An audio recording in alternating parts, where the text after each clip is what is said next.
Welcome to the Protagonist Pub. My name is Tammy, and this is where characters gather.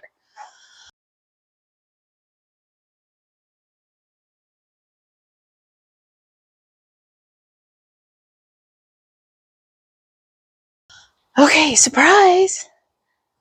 Roofers have left for the day. They will be back, but not today, so I can get some filming in. So you will get 2 videos this week. So today I'm going to do the I am so annoyed book tag. And I have the most examples for the first question, which should be of absolutely no surprise to any of you. So the first question is, do publishers do things that annoy you? Oh, yes. Yes, they do. And I have 4 series that have 4 different examples of things that make no sense. So, first off, for the first book of this series, I loved it. It was the first book club choice for 2024. And this is the Windy City Saga by Jocelyn Green. And ever so slightly, can you see it? The first book is larger than the next 2 in the series. Why? Why is this? It makes absolutely no sense. It looks bad on my shelves, and I don't normally care. But why? Why? Please, publishers, don't do this. It makes no sense that the first book is, what, quarter of an inch, half an inch larger than the other 2 books? I will say one thing this series did right. The series number is on the spine of every book. It's easy to see when it's on your shelf, and they did that right. So, the next, I have one more example. I need to go pull it for this prompt.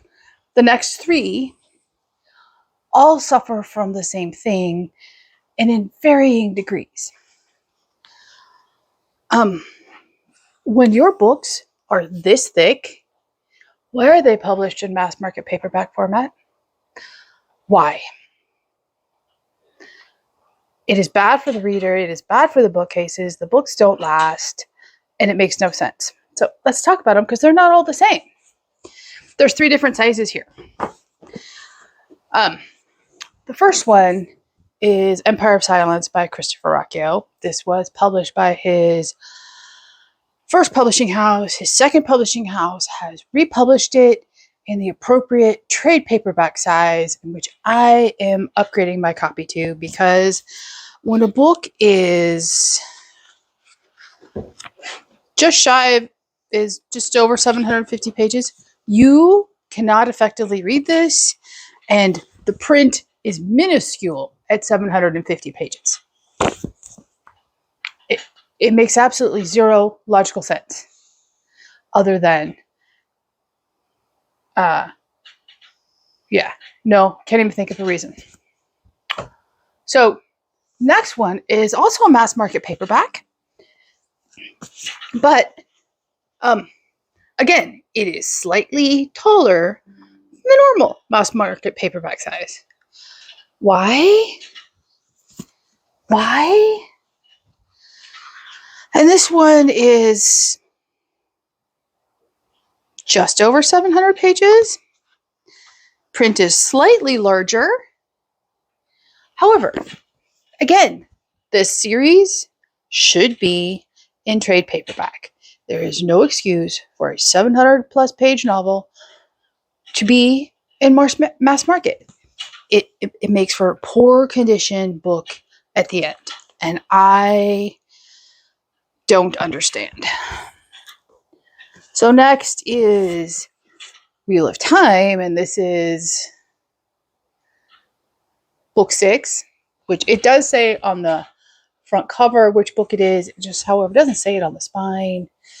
And this is me upgrading my Wheel of Time collection. I did this last year. This book is 1,039 pages. And again, not mass market size, but not trade paperback either. I don't understand why did Tor do this? Tor should know better. This series is beloved. It would sell.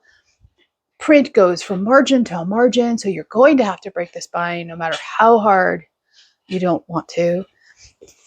And the hardbacks of this series are expensive and difficult to find. So Tor would only benefit themselves if they issued this in a trade paperback size. There's no excuse.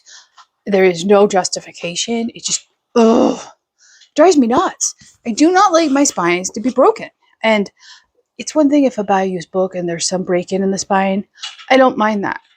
But if it's a new book and it's mine, you will be hard-pressed to find any broken spine on my shelf that was new and purchased by me and read by me. And yet, I can tell you, these are going to have broken spines. And they're going to irritate me for all time. Okay, last example for the first question is from the Seven Sisters series by Lucinda Riley. These are all published in a large enough format.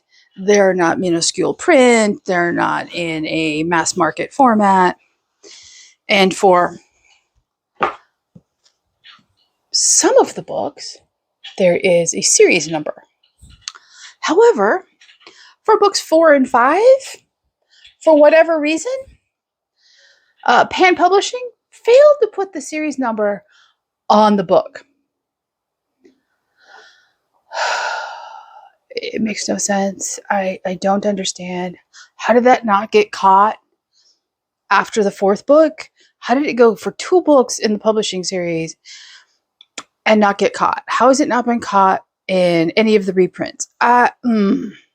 Really, seriously, it's insane that book 5 doesn't have one. Books 1 through 3 do. Book 4 does not. Book 5 does not, but 6 and 7 do. Publishers need to slow down and QA their stuff better. Okay, question 2. Annoyed by spoilers. You know, I think what's a spoiler to one person may not necessarily be a spoiler to someone else. So I'm not generally annoyed by spoilers, especially since I tend to accumulate books in advance of reading them and I tend to forget them if I heard a spoiler, so it doesn't really annoy me. Prompt 3. Annoyed by discovery at a free little library, book sale, or bookstore. I have never in my life actually seen a free little library out in the wild, so no. At a book sale or bookstore, no, not really. I get annoyed by the clutter in bookstores, but even that isn't really an annoyance. It's more like a why. So, book prompt 4. Annoyed if there is a novella in the middle of a short story collection. Again, this is one of those personal preference. I don't read a lot of short stories. As Anne mentioned in her video, and I'll link Anne's video down below when she did this tag, the definition of what is and is not a short story has changed over time. And I think I get more annoyed by novellas in general because they're too long to be a brief glimpse into something, and you're left wanting more at the end of them. And I am annoyed by novellas when they come between books. Like if it's, 2.5, 3.5, 4.5 in a series, I'm not reading those 0.5 books. If you can't tell it to me in the actual series, then no. Prompt 6, or prompt 5. Are you annoyed by deckled edges? Why would I be annoyed by deckled edges? Where is it? I don't know where it is. I recently, it's coming up in my Q1 book haul video sometime this month or next, early next, just got a paperback that's nice and thick with deckled edges. I love them. I have no problem with them. They make books distinctive. So, no. Are you annoyed by other people's annotations? This truly depends on the book. In general, yes. If it's a textbook, absolutely. I cannot stand other people's highlights. I couldn't handle other people's annotations. None of that worked for me. All of my textbooks always had to be new because I couldn't trust someone else's interpretation of the annotation, or what was important to them may not have been important to me. So, yeah, in textbooks in particular, absolutely not. In fiction, if it is like an annotation on the cover, a who owned this previous to me, I don't mind those. Those give the book some history and personality, and I don't mind that. I have not come across any books that have had annotations in the interior of the book that are fiction, and that's probably for a good thing because it would probably drive me batty. To be honest, it would probably drive me batty. Prompt 6. Oh, prompt 7. Are you annoyed by changes made to a book or series for special collections? I am absolutely annoyed by this one. And I refuse to get involved in this just blatant money grab. And I haven't read the series, but the biggest offender of this that I am aware of is Sarah J. Maas and her A Court of Thorns and Roses series, who has special chapters that are only available at specific retailers. And in order to get that chapter, you have to rebuy the book. It's like you either have a story to tell that's available in general to everyone, or you don't. And all this, ooh, special chapter here and special chapter there, or that's just in poor taste. Do I mind things like special editions through Broken Binding or the Folio Society? Absolutely not. Those are special, specially done books. They're for the collector audience. I don't have a problem with that. They don't change the story itself. It may change the format of the book. It may add illustrations. It may add sprayed edges or whatever, but it doesn't change the actual story. And I buy books for the content, not necessarily, almost never, for the trappings of the book. I buy for the, book. So, there you go. 8. Are you ever annoyed by character decisions? I think characters make decisions that are designed to annoy you. They create tension and drama and a point of point of decision making for other characters.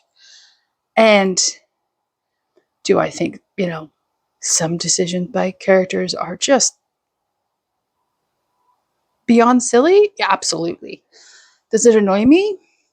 If it annoys me enough, I DNF the book and move on. It doesn't annoy me to that point. I just finish the story. I think characters are meant to annoy you at times. They build tension, they build drama, they build, an axis where other characters come to resolve things or do things. And so, no. Prompt 10. Are you annoyed by how someone else organizes their books? I think we all organize our books in a manner that is personal to us. I think the only thing that really annoys me on how someone organizes their books, and it doesn't really annoy me, I just don't get the point, is two things. One, spines facing inward, so that you just have a bland bookcase of print, or so there's no variation. How do you know what's in your bookcase? Seriously, how do you know what's in your bookcase? I do not understand that. I do not understand it. And the other one I don't understand is the whole rainbow library bookshelves thing and grouping books by color. Okay, that's nice. You have this nice colorful rainbow of books, except if you're trying to find a book, how do you know what color the spine is? And how do you know what order it is if it doesn't have a series number on the spine? And I don't understand the make my shelf look like a rainbow thing. It makes no logical grouping sense for my brain. Okay, last prompt. Something bookish that annoys me.